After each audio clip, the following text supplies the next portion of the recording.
భారతదేశంలో భారీగా నష్టపోయే ప్రజలు చాలామంది ఉన్నారు. పేద ప్రజలైతే ఏమో గవర్నమెంట్ హాస్పిటల్కి వెళ్ళాలి. అక్కడ సరిగ్గా వైద్యం అందక ఎంతోమంది చనిపోతారు. ఈ ప్రభుత్వం ఏంటంటుంది, గవర్నమెంట్ హాస్పిటల్ మేము బాగా డెవలప్మెంట్ చేసామని అంటారు. మంచి మంచి డాక్టర్లు ఉన్నారు అంటారు. గవర్నమెంట్ డాక్టర్లు ఎప్పుడు చూస్తారు? ఒక పేషెంట్కి తీసుకెళ్ళిన 2 గంటల వరకు కూడా చూడరు. అలాగనే గవర్నమెంట్ ఉద్యోగస్తులకి లక్షల జీతాలు కావాలి, కానీ గవర్నమెంట్ హాస్పిటల్కి పోరు, వాళ్ళు ప్రైవేట్ హాస్పిటల్కి పోవాలి. పేద పిల్లలేమో గవర్నమెంట్ స్కూల్లో చదవాలి. మరి ఉద్యోగస్తుల పిల్లలేమో మంచి స్కూల్లో ప్రైవేట్ సంస్థల్లో చదవాలి. వాళ్ళు కూడా గవర్నమెంట్ స్కూల్లో పోతే బాగుంటుంది. జీతాలు వాళ్ళు కూడా అదే. మరి గవర్నమెంట్ కూడా చెప్పాలి కదా. గవర్నమెంట్ హాస్పిటల్ బాగుండైనప్పుడు గవర్నమెంట్ ఉద్యోగస్తులు కూడా గవర్నమెంట్ హాస్పిటల్కే వెళ్ళాలి కదా. గవర్నమెంట్ ఉద్యోగస్తులు కూడా గవర్నమెంట్ స్కూల్కే వెళ్ళాలి కదా. ఏంటంటే మన భారతదేశంలో మనకు వచ్చిన దరిద్రం ఏంటంటే, పేదోడు ఎలాగపోయినా పర్లేదు, చనిపోయినా పర్లేదు, కాబట్టి పేదోడికి రక్షణ లేదని నేను అంటా. అంతవరకు ఎందుకు? సీఎం నుంచి పిఎం వరకు ఉంటుంది. ప్రతి ఉద్యోగి కూడా రైతు పండించే పంట తింటాడు. రైతే రాజు వినాదమే తప్పితే రైతుకి ఎటువంటి భద్రత బాధ్యత లేదు. కొంతమంది అప్పులు పాలైపోయి ఆత్మహత్యలు చేసుకుని వచ్చే పరిస్థితి వస్తే రైతులకి. అలాగే అన్నట్టు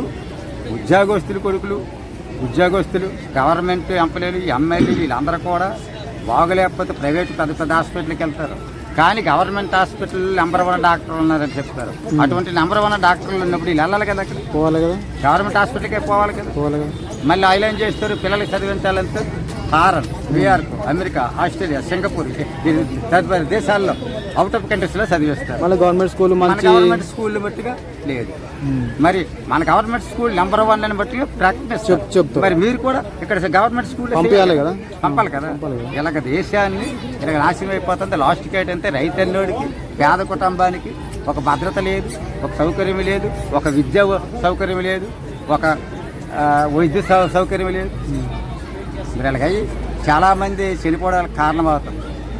గవర్నమెంట్ ఉద్యోగికి రిటైర్డ్ అయినోడు పెన్షన్, మళ్ళీ వాళ్ళ పిల్లలకే ఉద్యోగం.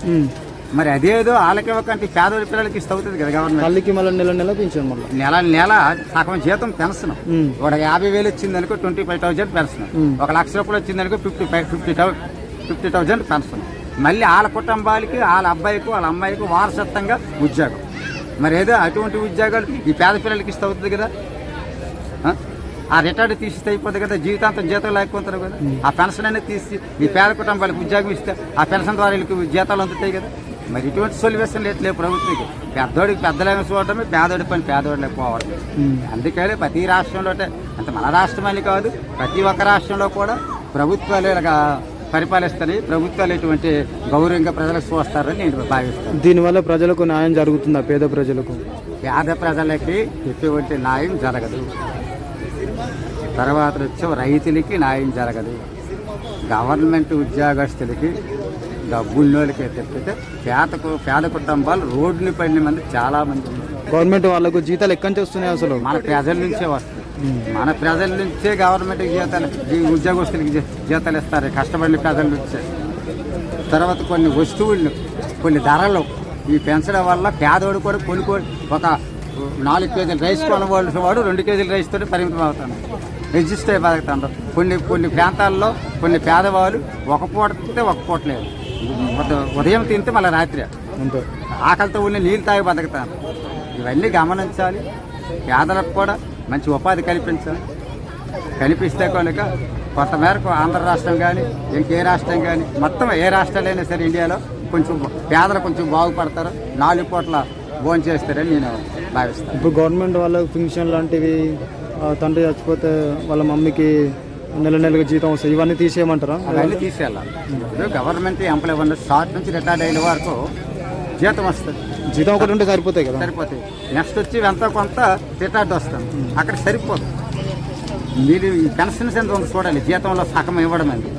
అవి ఆపేసి పేద ప్రజలకి ఇప్పుడు పెన్షన్ ఇస్తున్నారు, ఇప్పుడు 2000 ఇస్తున్నాం అనుకో. ఇలాంటి ఎంప్లాయ్మెంట్స్ వల్ల పెన్షన్స్ ఆపేసి ఒక IS100 పెన్షన్గా పెంచితే కొంచెం ఉపాధి కదా. మళ్ళీ వాళ్ళకి రిటైర్డ్ అయిపోయిన తర్వాత కూడా ఆఫ్ జీతం, వాళ్ళకి మళ్ళీ రిటైర్ అయినోడు ఒక 50 లక్షలు 60 లక్షలు ఇస్తూ మళ్ళీ ఆయన బ్రతికున్నంతకాలం జీతం. ఒకవేళ ఆయన ఏమైనా చెల్లిపోతే మళ్ళీ వాళ్ళ ఆవిడ పెన్షన్. వీడు ఇట్లే ఉండాలి, ఈ పేదవాడు ఎట్లే ఉండాలి. మళ్ళీ ఆయన కొడుకే ఉద్యోగం. ఎక్కడ ప్రభుత్వం ఎలా పరిపాలించినట్టు రోడ్లు ఎక్కుతారు, మీటింగ్లు చెప్తారు. పేద ప్రజలకు మేము ఉంటాం, పెన్షన్స్ మేము ఇస్తాం, నెల నెల పెన్షన్స్ ఇస్తాం, మీకు ఏదైనా ఉపాధి కల్పిస్తాం, మీ పిల్లలకు మంచిగా చదివిస్తాం, ఇవన్నీ హామీల వరకే తెప్పితే అమలు చేసేది ఏమీ లేదు. అది ఇది చెప్తారు. అన్నాను కదా, మన అన్నట్టు ఉద్యోగస్తుల పిల్లలకు కూడా ఈ గవర్నమెంట్ స్కూల్లో చదివిస్తే అయిపోతుంది కదా. వేరే ట్రీట్మెంట్ బాగా ఇస్తారు. గవర్నమెంట్ స్కూల్లో మంచి టీచర్స్ ఉన్నారు చెప్తారు, గవర్నమెంట్ కాలేజీలో మంచి లెక్చరర్స్ ఉన్నారు. చెప్పడం అయితే నంబర్ 1 చెప్తారు. కానీ మీ పిల్లలను బట్టి అందరూ చదివించరు. పెద్ద పెద్ద కాలేజీల్లో చదివిస్తారు. పెద్ద పెద్ద కాలేజీల్లో కాకుండా అవుట్ ఆఫ్ కంట్రీలో చదివిస్తారు. కానీ ఇక్కడ మటు చదివించరు. ఎందుకంటే మీకు తెలుసును, ఇక్కడ మంచి టీచర్స్ లేరు, హాస్పిటల్లో మంచి డాక్టర్స్ లేరు. ఇది పేద ప్రజలకి ఏదో ఒక ట్యాబ్లెట్ వేయడం, ఆ ట్యాబ్లెట్తో సరే. ఒకళ్ళు పేద ప్రజలు ఎవరికి హాస్పిటల్కి వెళ్తే డాక్టర్ వచ్చింది ఉదయం 9 నుంచి 10 గంటలకు వెళ్తే 1 గంట 2 గంటల వరకు రావడానికి చూడడానికి. ఈలోపు చచ్చేటోళ్ళు చాలా మంది ఉన్నారు. దయచేసి పేద ప్రజల వైపు కొంచెం దయచేసి మీరు చూడండి. పేద ప్రజలను కొంచెం రక్షించండి. పేద విద్యార్థులు కూడా ఉద్యోగాలు ఇస్తే వాళ్ళ కుటుంబాలు కూడా బాగుపడతారు. గవర్నమెంట్ స్కూళ్ళు ఉన్నాయా, గవర్నమెంట్ కాలేజీలు ఉన్నాయా? ప్రభుత్వం నిర్వహించబడిన ముఖ్యమైన అమలు చేయవలసిన పథకం ఏంటంటే గవర్నమెంట్ స్కూళ్ళు చదివిన వాళ్ళకే, గవర్నమెంట్ కాలేజీలో చదివిన విద్యార్థులకే, స్టూడెంట్స్కే ప్రభుత్వ ఉద్యోగాలు ఫస్ట్ ప్రాధాన్యత అని ప్రకటించాలి. సాధ్యమేనేది సాధ్యం అవుతుంది. ప్రభుత్వం తెలుసుకుంటే సాధ్యం ఖచ్చితంగా అవుతుంది. నన్నాను కదా, పేద స్టూడెంట్స్ కానీ ఆ స్టూడెంట్స్ కానీ ఎవరి స్టూడెంట్స్ కానీ ఒక ఎమ్మెల్యే కొడుకు ప్రభుత్వ స్కూల్లో చదవలేడు కదా, చదవడు. మరి గొప్పలు చెప్పిన వరకు ఎందుకు? అందుకనే చెప్తాను, ప్రభుత్వానికి నా విన్నపం ఏంటంటే ఏదైనా కనుక ఉంటే ఈ గవర్నమెంట్ స్కూళ్ళల్లో, గవర్నమెంట్ కాలేజీలల్లో చదివిన స్టూడెంట్స్కే గవర్నమెంట్ ఉద్యోగాలు ముందు ఇచ్చేలాగా ప్రభుత్వం అమలు చేయాలా, ప్రభుత్వం నిర్ణయాలు తీసుకోవాలని కోరుతాను.